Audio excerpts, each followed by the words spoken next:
Hi, this video's on Plato's Phaedo. This is the last dialogue that we'll look at for, for Plato.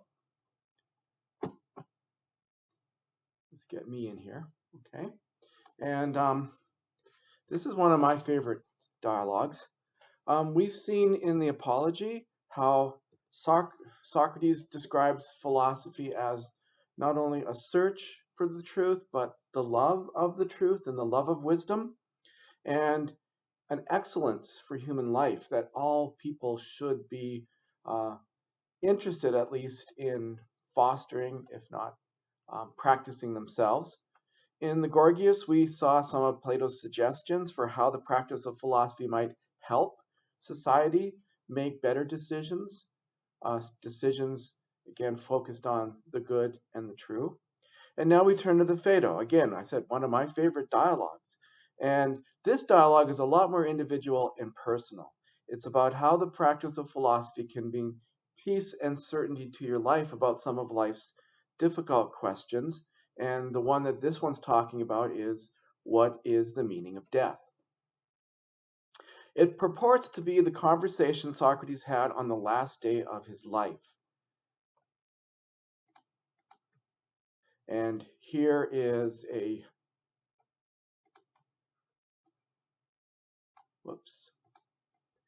famous picture of that, probably a little more classically focused than we probably would happened. You see Socrates in bed and his friends gathering around, and in this picture he's just about to drink the hemlock, which was the form of execution that the Greeks uh, practiced. So when you were uh, condemned to die, you would be given hemlock, which was a poison, and you would drink that and die that way. This connected to the Greek sense of honor, that to be just had your head chopped off or to be hung was not honorable. You can see Socrates here in the middle. Look how strong he is. Now that's probably very unrealistic, more from the point of view of philosophy, as he is a strong figure in philosophy, but as a man, we know he was about 80 years old, so he probably did not look that way in terms of his physique. This person sitting at the end of the bed over here is Plato. Plato with some scrolls there.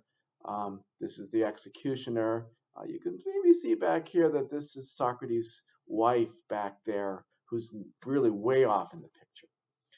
Okay, so this is the conversation Socrates had on the last day of his life with his friends in prison while he's waiting for the scheduled time for his execution. They have a discussion about death and dying and life after death. And what prompts this is that Socrates' friends are surprised at how calm and peaceful Socrates is, even though he's about to die. Did this discussion happen? We don't know for sure. Probably something like this happened. Probably had a discussion on the last day of their lives. Did they have this discussion?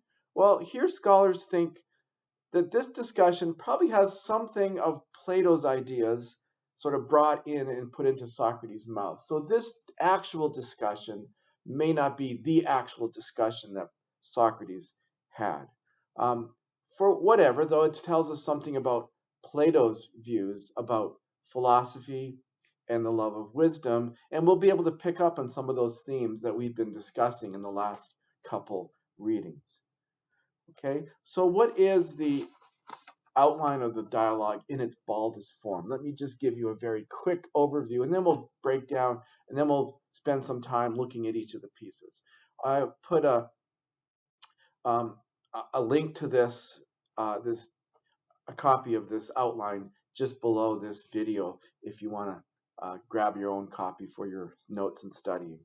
Okay, so I break it down into 6 parts. So the first part is kind of the opening, preliminary scene where what's going on here is actually we're not being put into the cell at the time of Socrates' death, but actually a couple people, and this is where Phaedo comes in. Phaedo is a person.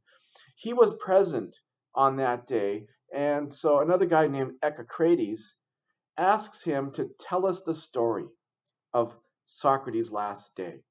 Okay, so that might kind of kick into other things that happen in Greece where people would tell stories. They would tell stories of the Trojan War and stories of famous heroes. So this is maybe Plato's idea of saying this is another story, a story of a famous hero, probably someone who should be your hero and not the kinds of heroes that the Greeks have been picking.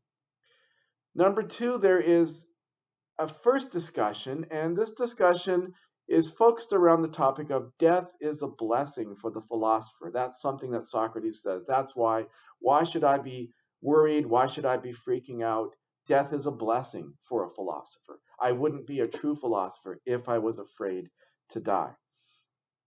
That discussion talks a little bit about why suicide is wrong, and then a longer discussion about why philosophy is what he says a practice for dying.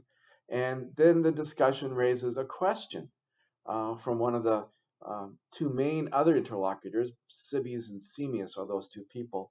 And that is that, well, this only makes sense if you have some knowledge or some proof or some evidence that the soul will survive death. And do you have that, Socrates? And so that moves into the second discussion, third part of the dialogue, which is arguments for the immortality of the soul. And Socrates gives three different ones. The relativity of life and of birth and death, an argument from something he calls recollection, and then something called the simplicity argument. So we'll go through those when we get to them. Cebes and Semius, again, these are two people. They're visitors from Thebes, and they're there to see Socrates on his last day. And they carry on most of the discussion with Socrates. So Socrates' friends do very little discussing here. I guess they're just too broken up to say much. They both raise objections to the arguments. One says that soul's just a harmony, and a harmony is going to disappear once the thing destroys.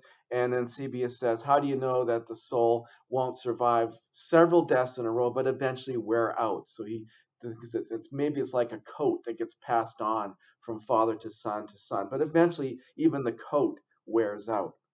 So that prompts what I call part 5 of the dialogue, where Socrates then takes on these objections and talks about them and talks about what he considers the nature of the soul and why it's not a harmony and why it's immortal. And then the sixth part, the very last part, there's a concluding scene where we get the actual death scene where Socrates takes the poison and dies. Okay, so let's stop there. We'll pick this up with the first discussion in the next video.